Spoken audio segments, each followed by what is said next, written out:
Vietnam has grown at a breakneck pace in recent decades to become one of Asia's fastest growing market economies. It is fully integrated into the international trade, competitive worldwide, and growing at a rate that matches China's.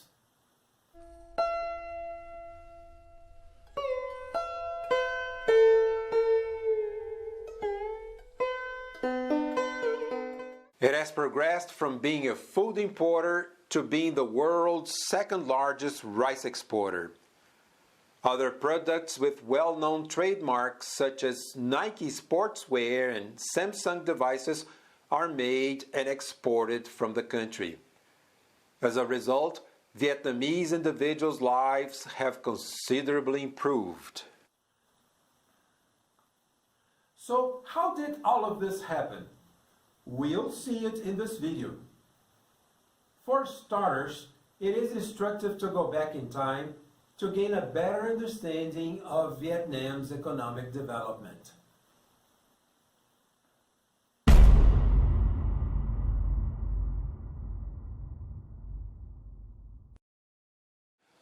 China has always wanted to conquer Vietnam.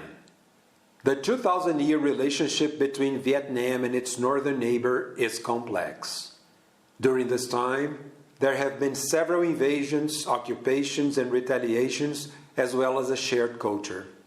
In Vietnam, French colonization lasted more than 6 decades. In 1883, France proclaimed the term Vietnam extinct and formed the colony of Cochinchina in the south, as well as the protectorates of Annam and Tonkin in the center and north. By the late 1880s, France had taken control of Vietnam, Laos, and Cambodia, and the region was known as French Indochina. Indochina grew to be one of France's most valuable colonial holdings. In order to serve French interests, French imperialism was driven by a hunger for resources, raw materials, and cheap labor. In 1940, during World War II, Japan gained control of Indochina, although the French administration remained in place. Japan used Vietnam's natural resources to fund its wartime military endeavors. Japanese policies in Vietnam wreaked havoc on the economy, resulting in a famine in the north that killed between 1.5 and 2 million people.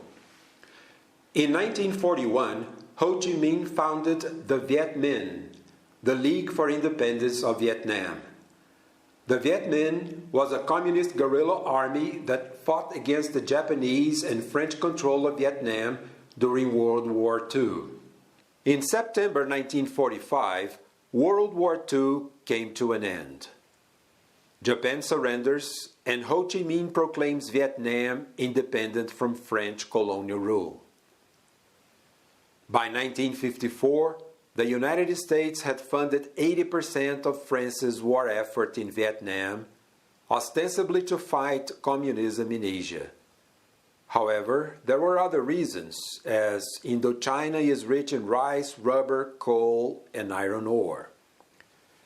In 1954, Ho Chi Minh's Viet Minh forces defeated the French at the Battle of Dien Bien Phu, forcing them to surrender and withdraw from Vietnam. In August 1964, President Lyndon Johnson of the United States declared a full-scale war.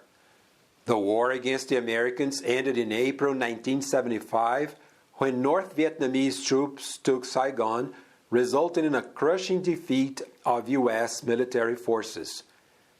In the years that followed, Vietnam's economy was one of the poorest in the world. Warfare had demolished the country's infrastructure, leaving it devastated. The war's toll was immense. After years of fighting, an estimated 2 million Vietnamese were murdered, 3 million were injured, and another 12 million became refugees. The 17th parallel divided the country in two. To the north, Ho Chi Minh's communist Vietnamese government, and to the south, a dictatorship commanded by an American puppet and former Vietnamese official, Mon Dinh Diem. In 1976, Vietnam became the Socialist Republic of Vietnam.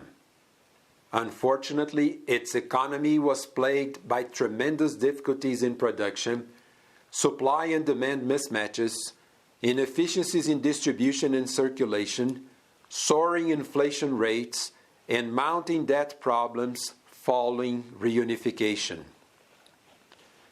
Vietnam is one of the few countries in contemporary history to suffer a severe economic downturn during post-war rehabilitation. In the period, agricultural and industrial production was growing at a snail's pace. In addition, the entire national output was minuscule.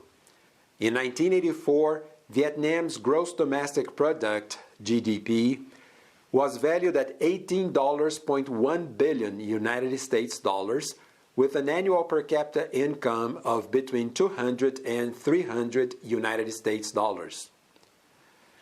Reasons for this mediocre economic performance have included severe climatic conditions that harmed agricultural crops, bureaucratic inefficiency, the extinction of entrepreneurship, and the military occupation of Cambodia, which resulted in a cutoff of much-needed international aid for reconstruction. Between 1980 and 1984, annual inflation averaged 164.9%. The country's economic development stalled, and export revenues covered less than the total value of imports. In addition, Soviet help was reduced, further isolating Vietnam from the rest of the world. This sparked heated debate within the Communist Party regarding the efficacy of economic command and the potential for reform in the run-up to the Communist Party of Vietnam's Sixth National Congress in December 1986. In this Congress, reformist lawmakers replaced the old guard administration with new leadership. Nguyen Van Linh, 71 at the time, was elected as the party's new general secretary. He introduced a series of free market reforms known as the Doi Moi, which means renovation strategy, shifting from a centrally planned to a market-oriented economy within the confines of state laws. The main thrust of Doi Moi was to develop a multi-sector economic system that emphasized the public sector while also supporting the private sphere. Doi Moi would be adopted progressively to achieve economic integration and to stabilize the political and social situation. Under Doi Moi, the government fostered private ownership of farms and factories, economic liberalization and foreign investment, while keeping control over strategic industries. Vietnam has shifted away from a subsidized, centrally planned economy to one that relies on market forces and incentives, at the same time allowing private sector businesses in some areas. Following that, agricultural and industrial production, construction, exports, and foreign investment all grew rapidly. Next, food, consumer items, and exports all improved in quality and variety. Since the Doi Moi program was launched in 1986, Vietnamese authorities have been committed to promoting economic liberalization and enacting structural reforms needed to modernize the economy, thus generating more competitive, export-driven businesses. At this point, it is interesting to highlight the meaning of two terms: liberalization and deregulation. Liberalization is the removal or loosening of certain government regulations or restrictions. Deregulation is the reduction or elimination of government control on a specific business or trade. Both terms are considered synonyms, that is, the removal of state restrictions on business. In principle, the two are distinct, but in practice, they commonly refer to the freeing of markets from state intervention. Vietnam's economic rise, according to World Bank analysts, may be explained by three key factors. First, it has enthusiastically embraced trade liberalization. Second, it has complemented external liberalization with domestic reforms by deregulating and cutting the cost of doing business. Third, primarily through public funds, Vietnam has invested heavily in people and physical resources. Regarding the first factor, analysts refer to the several free trade agreements Vietnam has signed over the past several decades. Vietnam became a member of the ASEAN Free Trade Area in 1995. ASEAN is the Association of Southeast Asian Nations, an economic union made up of 10 Southeast Asian countries. Since then, ASEAN has reached agreements with China, India, Japan, and Korea. In the year 2000, Vietnam signed a free trade deal with the United States. In 2007, it became a member of the World Trade Organization. In February 2016, Vietnam became a member of the TPP, the Trans-Pacific Partnership. This was a far-reaching trade agreement involving 12 nations around the Pacific Rim, accounting for 40% of global commerce. China was not part of the deal. By January 2017, the U.S. government had dropped out of the treaty. The 11 remaining nations have moved forward with a slightly modified agreement, leaving the door open for the United States to rejoin.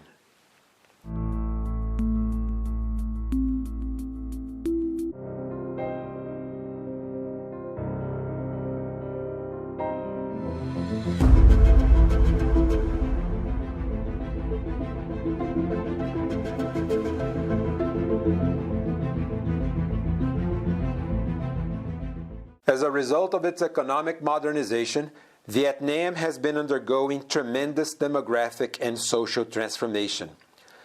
Its population has risen from over 60 million in 1986 to 96.5 million in 2019, with 120 million citizens predicted by 2050.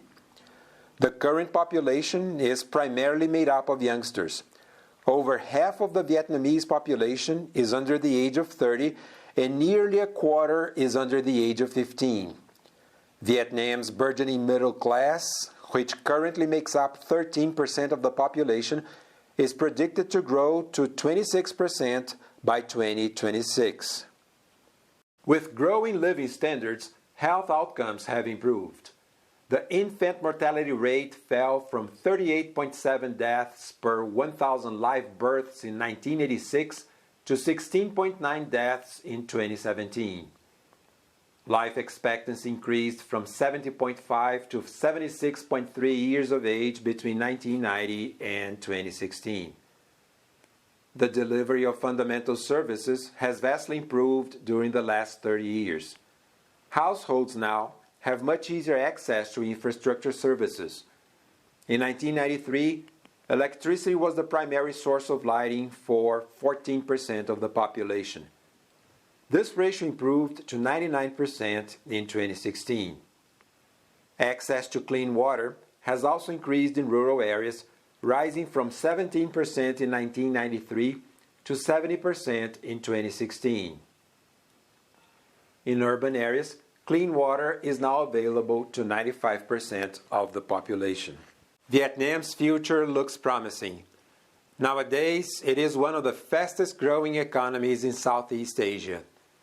According to the International Monetary Fund, Vietnam's real GDP growth for 2021 was 6.6%, while China's was 5.6%. The Vietnamese are tough, independent, and proud people who have a long history of warfare. They have stubbornly clung to their ethnic identity despite foreigners' attempts to oppress or conquer them. The war against the Americans, which lasted from around 1965 to 1975, was merely a blip in an awfully long history of conflict.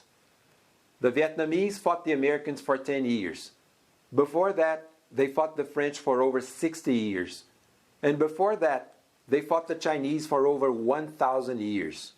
All these invaders were expelled by the Vietnamese. Despite numerous long-term cultural invasions by other countries, the Vietnamese sense of national identity has endured and continues to inspire great patriotism and affinity among many countrymen. The Vietnamese spirit nowadays is independent, opportunistic, and resilient.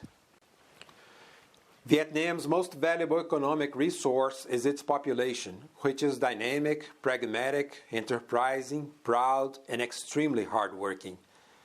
The need to stick together has developed strong relationships among its citizens, who are also creative, patient, and eager to learn.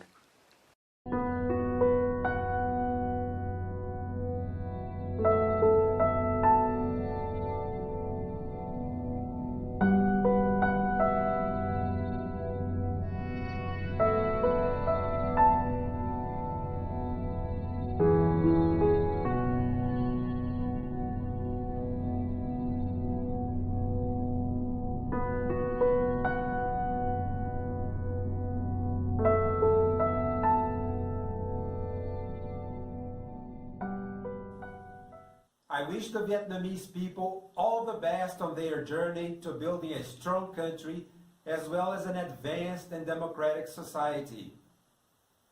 I'm Brazilian, so please ignore my mispronunciations of some Vietnamese proper names, which are difficult for me.